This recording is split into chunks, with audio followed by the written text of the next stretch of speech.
مرنے کے بعد مردہ کتنی عیدیں اپنے گھر والوں کے ساتھ منانے آتا ہے، کتنے سال تک اپنے گھر والوں کو یاد کرتا ہے اور کتنے سال تک روتا رہتا ہے۔ ان تمام سوالات کے جوابات اس ویڈیو میں پیش کیے جائیں گے۔ اس کے علاوہ اور بھی بہت سی معلوماتی باتیں بیان کی جائیں گی، لہٰذا آپ سے درخواست ہے کہ اس ویڈیو کو آخر تک ضرور دیکھیے گا۔ محترم ناظرین، اللہ تبارک تعالیٰ کا ارشاد عالی شان ہے، ہر ذی روح کو موت کا ذائقہ چکھنا ہے۔ موت اختیاری نہیں بلکہ لازمی ہے، حتیٰ کہ کسی کو موت کا وقت مقرر کرنے کا بھی اختیار حاصل نہیں۔ اگر ہم موت کے بارے میں معلومات رکھتے ہیں تب بھی، اور اگر نہ رکھتے ہوں تب بھی، موت تو آ کر ہی رہے گی۔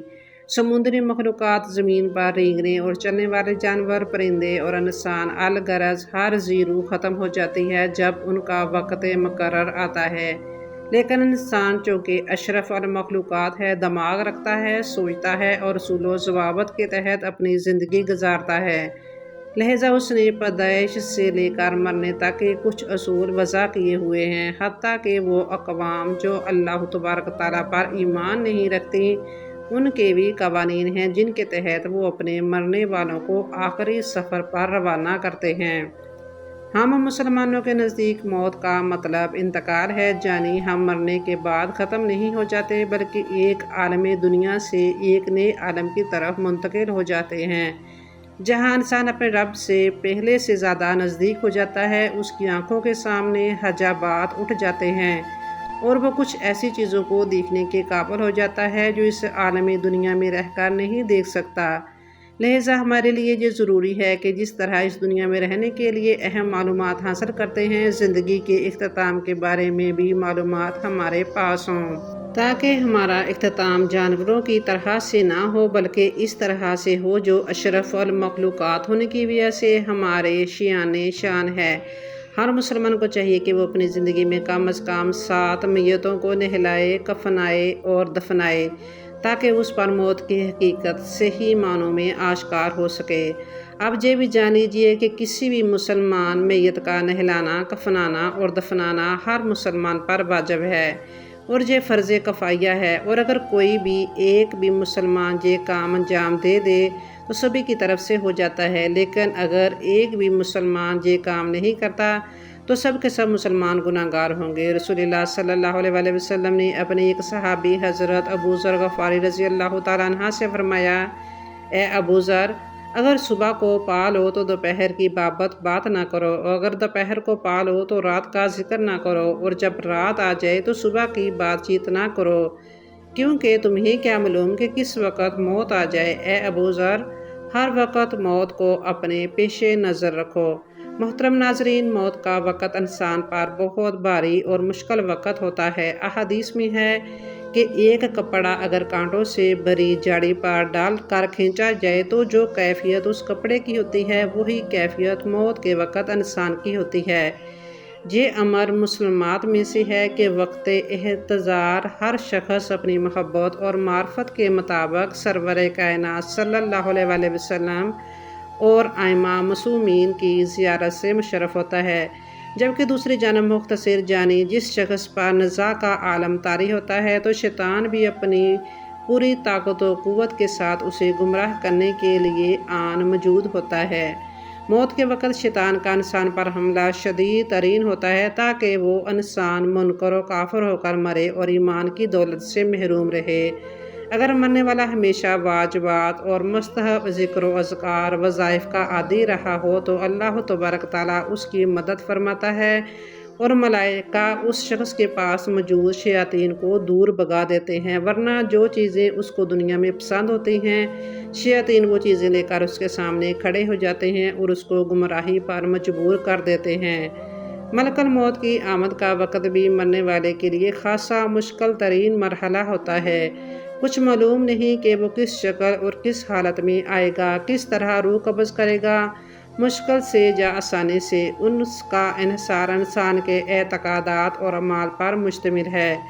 جان کنی کے وقت انسان کا حلق خشک ہو جاتا ہے، پیاس بہت لگتی ہے، اور جو لوگ اس وقت آس پاس موجود ہوں ان کو چاہیے کہ وقفے وقفے سے چمچ کے ساتھ اس کے منہ کو پانی لگائیں، اگر شہد میسر ہو تو وہ پانی میں شامل کر لیں۔ ایسے وقت میں اجنبی لوگ آس پاس نہ جائیں، صرف وہ لوگ پاس رہیں جن کے چہروں سے وہ مانوس ہو۔ عزیز رشتہ دار مرنے والے کو کلمہ طیبہ، شہادتین اور دعائے رضیت باللہ پڑھیں۔ اگر قریب المرگ شخص اپنی زبان سے ان کلمات کی ادائیگی نہ کر پائے تو اپنی زبان سے ائمہ کی امامت، ولایت اور دیگر اعتقادات کی تلقین اس طرح کریں کہ مختصر اچھی طرح سمجھ لے۔ قریب المرگ پر آیت الکرسی اور معوذتین پڑھ کر دم کریں۔ سورہ البقرہ کی آخری 3 آیت اور 6 کلمے پڑھنے کی بھی تلقین کریں اور خود بھی اس کے پاس بیٹھے بیٹھے یہ کلمات پڑھتے رہیں۔ اگر وہ عربی زبان نہیں سمجھ سکتا تو اردو ترجمہ بھی ساتھ بیان کریں۔ قریب المرگ کے پاس سورہ یاسین، سورہ صافات، سورۃ الاحزاب، سورۃ الاعراف پڑھنے کی زیادہ فضیلت ہے۔ جنبی شخص جس پر غسل جنابت فرض ہو چکا ہے، حائضہ، حیض والی عورت اور نفاس والی عورت کا مرنے والے کے پاس جانا سختی سے منع ہے۔ اس سے رحمت کے فرشتے کراہت محسوس کرتے ہیں۔ مختصر کے پاس اونچی آواز میں باتیں کرنے اور رونے سے پرہیز کریں۔ اگر جان نہ نکل رہی ہو اور ممکن ہو تو مرنے والے کی چارپائی کو اس جگہ رکھا جائے جہاں وہ اکثر نماز پڑھتا تھا۔ مرنے والا اگر بے چینی محسوس کرے اور ہاتھ پاؤں چلائے تو اسے روکنے کی ہرگز کوشش نہ کریں۔ موت کی علامات میں سے یہ بھی ہے کہ ہاتھ پاؤں کا ڈھیلا پڑ جانا، ناک کا ٹیڑھا ہو جانا، دل کی دھڑکن اور سانس کا رک جانا، آنکھوں میں روشنی کا نہ رہنا اور جسم کی رنگت کا بدل جانا وغیرہ۔ روح نکلنے کے بعد آنکھیں اور ہونٹ بند کر دیں اور دونوں ہاتھوں کو پہلوؤں میں پھیلا دیں۔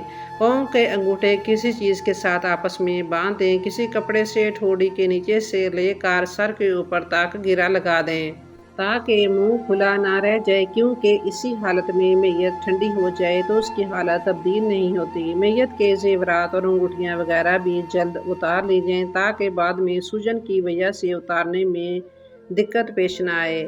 میت کو کسی کپڑے وغیرہ سے ڈھانک دیں، اکیلا نہ چھوڑیں۔ اگر رات ہو تو اس کے پاس روشنی کا انتظام کریں۔ میت کے پاس قرآن پاک کی تلاوت اور ذکر و اذکار کرتے رہیں اور موت کے بعد اس کی تدفین میں جلدی کریں۔ یہ ایک مذہبی رسم ہے جس کے ذریعے مردے کو الوداع کہنے کے ساتھ ساتھ تعلیم و ہدایت بھی دی جاتی ہے، اور یہ اصلاحی تلقین ہے کیونکہ ہمارا عقیدہ ہے کہ مرنے کے بعد مردے کو اللہ تبارک تعالیٰ کے حکم سے زندہ کیا جاتا ہے اور 2 فرشتے مردے سے سوال و جواب کرتے ہیں۔ مرنے کے بعد ہر انسان کے نامہ اعمال کی کتاب بند ہو جاتی ہے، کیونکہ اب وہ نہ کوئی نیکی کرنے کے قابل رہتا ہے اور نہ ہی کوئی گناہ اس سے سرزد ہو سکتا ہے۔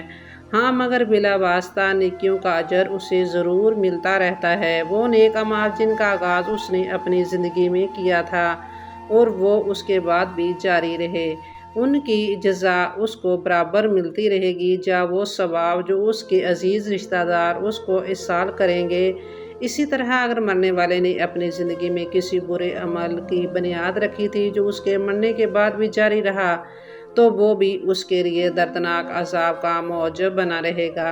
حضور نبی کریم صلی اللہ علیہ وآلہ وسلم کی ایک حدیث کا مفہوم ہے کہ مرنے کے بعد انسان کا عمل موقوف ہو جاتا ہے مگر 3 چیزوں کا ثواب جاری رہتا ہے: صدقہ جاریہ، مثلاً رفع عامہ کے وہ کام جو اس نے عوام کے لیے جاری کیے، علم جو اس نے پھیلایا اور لوگ اس سے مستفید ہوتے رہے، نیک اولاد جس کی اس نے اچھی تربیت کی اور وہ اس شخص کے مرنے کے بعد نیک اعمال بجا لاتی رہی۔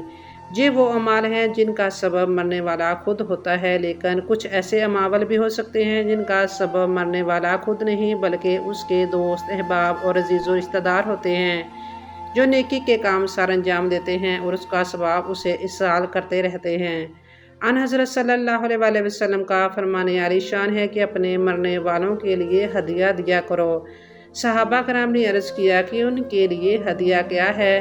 آپ صلی اللہ علیہ وآلہ وسلم نے فرمایا ان کے لیے ہدیہ صدقہ اور دعا ہے۔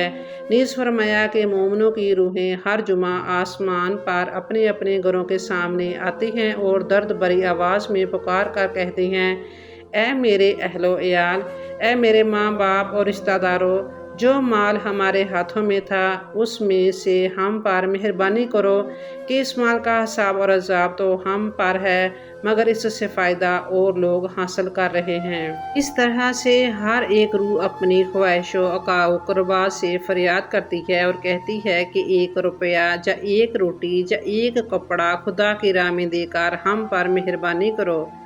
حضرت ابو ذر غفاری کے جوان سال بیٹے کا انتقال ہو گیا۔ اسے دفن کرنے کے بعد حضرت ابو ذر غفاری اس کی قبر پر کھڑے ہو کر کچھ اس طرح سے مخاطب ہوئے: بیٹا، تیرے بعد یہ دنیا میرے لیے تاریک ہو گئی۔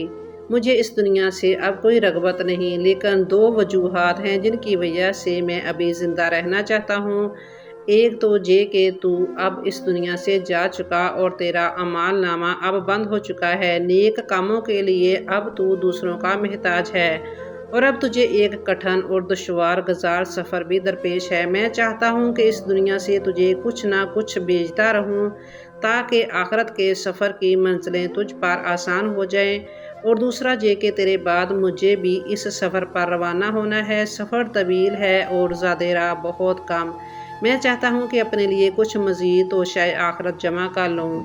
محترم ناظرین، کسی کے اس دنیا سے چلے جانے کے بعد اس کے عزیز رشتہ داروں کی کیا ذمہ داری بنتی ہے؟ سب سے پہلے تو اس مرحوم کے واجبات کی ادائیگی کا انتظام کیا جائے۔ اس نے اگر کسی کا قرض دینا ہے وہ ادا کیا جائے۔ اگر اس پر حج واجب تھا اور زندگی میں کسی وجہ سے وہ حج کی ادائیگی نہیں کر سکا تو ایک آدمی مقرر کیا جائے جو اس کی طرف سے حج کر سکے۔ اگر اس کے ذمے قضا نمازیں ہیں تو ان کی ادائیگی کا اہتمام کیا جائے۔ اس کی طرف سے قضا روزے رکھے جائیں۔ اگر بغیر اجرت کے کوئی آدمی میسر نہ ہو تو اجرت پر کسی آدمی سے ان کی ادائیگی کروائی جائے۔ اگر مرنے والے نے پسماندگان میں چھوٹے یتیم بچے چھوڑے ہیں تو ان کی تربیت و پرورش اور ان کے ساتھ شفقت بھی مرنے والے کے ساتھ ہمدردی اور عظیم ثواب کا باعث ہے۔ مرنے والے کے ترکہ میں سے اس کے ایصال ثواب کے لیے رفع عامہ کے کام کیے جائیں۔ اس کے لیے ذکر و نعت کی مجالس و محافل منعقد کی جائیں۔ مرحوم کی طرف سے بھوکوں کو کھانا کھلایا جائے۔ بے لباس لوگوں کو لباس مہیا کیا جائے۔ مفلوک الحال لوگوں کی مالی امداد کی جائے۔ خدمت خلق ایک عظیم عبادت اور مرحومین کے لیے درجات کی بلندی کا موجب ہے۔ ختم قرآن پاک اور تلاوت کر کے ثواب اس مرحوم کو ایصال کیا جائے۔ زمانہ قدیم سے بزرگان دین کا ایک معمول چلا آ رہا ہے کہ جب بھی کھانے پینے کے لیے بیٹھتے ہیں تو قرآن پاک کی چند سورتوں کی تلاوت کر کے اس کا ثواب مرحومین کو بخش دیتے ہیں۔ ایصال ثواب بھی اور کھانے میں برکت بھی۔ محترم ناظرین، ایصال ثواب کا ایک اور آسان سا عمل آپ کی خدمت میں پیش کر رہے ہیں کہ جس کے لیے آپ کو بالکل بھی زحمت نہیں اٹھانی پڑے گی۔ جب بھی آپ کو اپنے کسی مرحوم عزیز کا خیال آئے، باتوں میں اس کا ذکر ہو جا، اس سے متعلق کسی ایسی چیز کو دیکھیں جس سے آپ اس کی طرف متوجہ ہو جائیں تو اس عزیز کا تصور کرتے ہوئے ایصال ثواب کی نیت سے 1 مرتبہ درود شریف پڑھ دیں۔ ایصال ثواب بھی ہو جائے گا اور درود شریف کی بے شمار برکتیں بھی آپ کو حاصل ہو جائیں گی۔ ایک اور بات یاد رکھیں کہ یہ ممکن نہیں کہ کوئی انسان موت سے بچ جائے گا۔ ہر ایک نے مرنا تو ہے ہی، تو کیا یہ بہتر نہیں کہ بتائے گئے یہ تمام نیک کام وہ خود بھی اپنی زندگی میں کر کے جائے اور اپنے لیے توشہ آخرت جمع کر لے، کیونکہ اپنے ہاتھوں سے نیک کام کرنے کا اجر و ثواب اس سے کہیں زیادہ ہوگا جو دوسرے اس کے لیے سر انجام دیں گے۔ اگر وہ وصیت کر کے بھی چلا جائے کہ یہ کام میرے لیے سر انجام دے دینا، تو بہت ممکن ہے کہ شیطان اس کے وارثوں کے دل میں وسوسہ ڈال دے اور وہ اس کی وصیت پر عمل کرنے سے باز رہیں۔ محترم ناظرین، دنیا اور آخرت کے بعد ایک اور عالم ہے جس کو عالم برزخ کہتے ہیں۔ مرنے کے بعد اور قیامت کے پہلے تمام جن و انس کی ارواح کو حسب مراتب اس میں رہنا ہوتا ہے اور روح کہیں بھی ہو جسم کے ساتھ اس کا تعلق رہتا ہے۔ قبر پر آنے والے کو پہچانتی ہے اور یہ کہنا کہ فلاں کی روح فلاں کے اندر چلی گئی ہے یا اس نے دوبارہ سے جنم لیا ہے، یہ عقیدہ قرآن و حدیث کے خلاف ہے۔ حدیث شریف کے الفاظ ہیں کہ جب انسان مرتا ہے تو اس کی راہ کھول دی جاتی ہے کہ جہاں چاہے جائے۔ سعد بن مستیب رضی اللہ تعالیٰ عنہ سے مروی ہے کہ حضرت سلیمان فارسی اور عبداللہ بن سلام رضوان اللہ علیہ باہم ملے، ایک دوسرے سے کہا کہ اگر مجھ سے پہلے انتقال کرو تو مجھے خبر دینا کہ وہاں کیا معاملہ پیش آیا۔ کہا کیا زندہ اور مردہ ملتے ہیں؟ تو فرمایا ہاں، مسلمان کی روح جنت میں ہوتی ہے اور وہاں اسے اختیار ہوتا ہے کہ جہاں چاہے جائے۔ محترم ناظرین، آئیے اب جانتے ہیں کہ کیا مرنے کے بعد مردے اپنے گھر والوں کو یاد کرتے ہیں؟ دیکھیں، جب کسی انسان کا انتقال ہو جاتا ہے تو مرنے والے شخص کو یہ معلوم ہوتا ہے کہ ہم اس دنیا سے منتقل ہو کر اس دنیا میں یعنی عالم برزخ میں آ گئے ہیں، اور اس کو یہ ساری چیزیں یاد ہوتی ہیں کہ ہمارا گھر ہے، مکان ہے، رشتہ دار ہیں، عزیز و اقارب ہیں، بہن بھائی ہیں اور ہماری ایک فیملی ہے۔ اور جہاں تک کہ جب اس مردے کی روح نکل جاتی ہے اور جب اس کو دفنایا جا رہا ہوتا ہے تو اس وقت وہ مردہ اپنی آنکھوں سے ساری چیزوں کو دیکھ بھی رہا ہوتا ہے، یعنی اس کی جو روح ہوتی ہے وہ ان ساری چیزوں کو دیکھ رہی ہوتی ہے، اور اس کو یہ معلوم ہوتا ہے کہ اب ہمیں کفن پہنایا جا رہا ہے اور اب ہمارے جنازے کو اٹھایا جا رہا ہے۔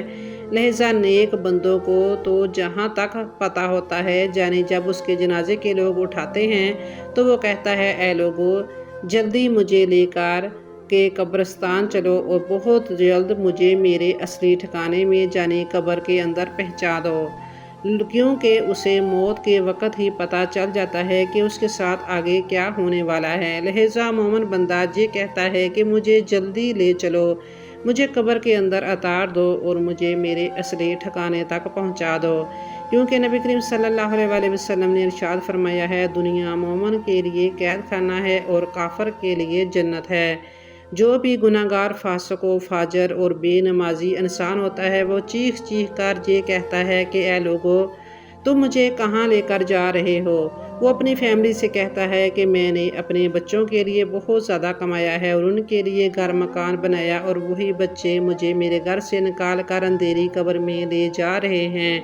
اسے بہت گھبراہٹ ہو رہی ہوتی ہے اور وہ اپنی زبان حال سے کہنے کی کوشش بھی کرتا ہے کہ اے لوگو، مجھے مت لے کر جاؤ۔ بہرحال جب اسے قبر کے اندر رکھ دیا جاتا ہے تو اسے یہ معلوم ہوتا ہے کہ اب وہ قبر کے اندر ہے اور اس کی فیملی پیچھے دنیا میں جس میں وہ پہلے تھا، وہاں اس کی فیملی اور اس کے رشتہ دار موجود ہیں۔ جہاں تک کہ جب کوئی انسان اپنے مردے کی قبر پر جاتا ہے تو وہ مردہ اپنی قبر پہ اس آنے والے کو پہچان بھی لیتا ہے کہ یہ ہمارا فلاں شخص ہے۔ اگر باپ قبر کے اندر ہے تو وہ پہچان لیتا ہے کہ میری قبر پر آیا ہوا میرا بیٹا ہے یا میرا بھائی ہے یا میرا فلاں رشتہ دار ہے، لیکن اگر وہ اپنے گناہوں کی وجہ سے سزائیں بھگت رہا ہوتا ہے تو پھر پہچاننے کے باوجود اس کی کوئی توجہ اور اس کا کوئی دھیان اس طرف نہیں ہو پاتا۔ جب بھی کوئی مسلمان کسی قبر پر جاتا ہے تو کیا کہتا ہے؟ یقیناً وہ یہی کہتا ہے، السلام علیکم یا اہل القبور، یعنی اے قبر والو، تم پر سلامتی ہو۔ اس سے مراد وہ فرشتے ہیں جو قبر کے اندر ہیں اور وہ مردہ ہے جو قبر کے اندر ہے۔ اس کو یہ بات معلوم ہوتی ہے اور پھر وہ وہاں سے بھی یاد بھی کر رہا ہوتا ہے اپنے گھر والوں کو۔ جب وہ یاد کرتا ہے اور پھر نبی کریم صلی اللہ علیہ وآلہ وسلم نے ارشاد فرمایا، جب کوئی شخص اپنے کسی مرحوم یعنی مردے کے لیے ایصال ثواب کرتا ہے تو جب اس کے لیے وہ تحفہ بنا کر اس کو پیش کیا جاتا ہے تو وہ بہت خوش ہوتا ہے۔ اس وقت اس کو ایسی خوشی ملی ہوتی ہے کہ اس کو ایسی خوشی پہلے کبھی نہ ملی ہو۔ یعنی جب کوئی بندہ کسی کے لیے ایصال ثواب کرتا ہے تو اس کو ایسی خوشی ملتی ہے کہ وہ اس سے بے حد خوش ہوتا ہے۔ تو بہرحال وہ اپنے گھر والوں کو یاد کرتا ہے، اور جو گناہ گار شخص ہوتا ہے تو اسے یہ دنیا بہت یاد آتی ہے کہ ہم بہت عیش کی زندگی میں تھے، کیونکہ اس کے لیے وہ جنت تھی، لیکن جو نیک بندہ ہوتا ہے تو اس کے لیے یہ دنیا قید خانہ تھا، اور جو قبر کی زندگی ہے یعنی عالم برزخ کی جو زندگی ہے تو وہ اس کے لیے جنت والی زندگی ہوتی ہے، کیونکہ اس کے لیے قبر کے اندر ہی جنت کا بچھونا بچھا دیا جاتا ہے۔ نیک بندے کے لیے قبر میں جنت کی کھڑکی کو کھول دیا جاتا ہے، اس کو جنت کا لباس پہنایا دیا جاتا ہے اور جنت کی خوشبوئیں قبر کے اندر محسوس کرتا ہے۔ وہ نیک انسان جو نیک مردہ ہوتا ہے وہ قبر کے اندر بڑی راحتوں میں ہوتا ہے، تو اس کے بعد اس کو دنیا کی کوئی فکر پریشانی نہیں ہوتی، کیونکہ اب وہ اپنی اس زندگی میں ہوتا ہے جس میں اس کا اصلی ٹھکانہ ہے، تو وہ اس زندگی میں خوشی سے رہتا ہے۔ اور نیک لوگ ایسے ہوتے ہیں جب ان کا انتقال ہوتا ہے تو ان کو ایسے سلا دیا جاتا ہے جیسے نئی نویلی دلہن ہو۔ معلوم ہوا کہ جو نیک بندہ ہے اس کی روح بڑے عیش و آرام میں رہتی ہے اور اسے دنیا کی کسی طرح کی کوئی فکر نہیں ہوتی، اور جو گناہ گار بندہ ہوتا ہے اس کو یہ دنیا بھی بہت یاد آتی ہے اور وہ قبر کی سختیوں سے بہت پریشان ہوتا ہے۔ بہرحال جو اصل چیز ہے وہ عمل ہے، اور عمل پر ہی یہ ساری چیزیں ہیں۔ اگر انسان کے اعمال اچھے ہیں تو موت سے اچھا کوئی پیغام نہیں، اور اگر انسان کے اعمال برے ہیں تو موت سے برا کوئی پیغام نہیں۔ قرآن کریم میں اللہ تبارک تعالیٰ کا فرمان ہے کہ تم اپنے رب سے گڑ گڑا کر اور آہستہ دونوں صورتوں میں دعا کیا کرو، بے شک وہ حد سے بڑھنے والوں کو پسند نہیں کرتا۔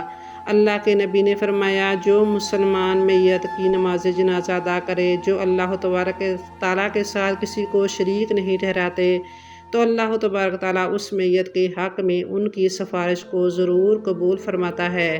ایک دوسری روایت میں آپ صلی اللہ علیہ وآلہ وسلم کا ارشاد ہے، جس میت کی نماز جنازہ امت مسلمہ کے 100 افراد ادا کر کے اس کی شفاعت کرتے ہیں تو ان کی سفارش اس میت کے حق میں قبول کی جاتی ہے۔